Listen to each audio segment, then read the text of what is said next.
Hey friends, and welcome back to my YouTube channel. In this video tutorial I will show you how to download Hogwarts Legacy game for free in Epic Games. So first of all, open the Epic Games launcher and in the search store search for Hogwarts Legacy and then click on this base game Hogwarts Legacy.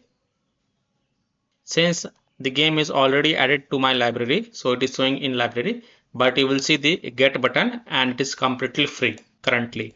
The sales ends on 5/3/2026, that is 3rd May 2026.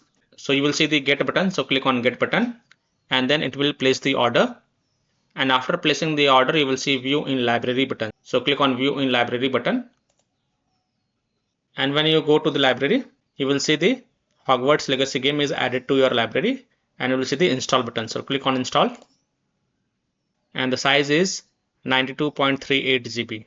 So click on install, click yes to allow, and here you can see the game is installing on my PC.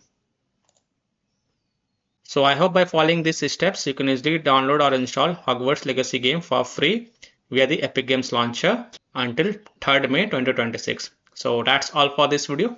If this video helped you, then please like and share this video and also subscribe to my YouTube channel to get the latest updates. Thank you.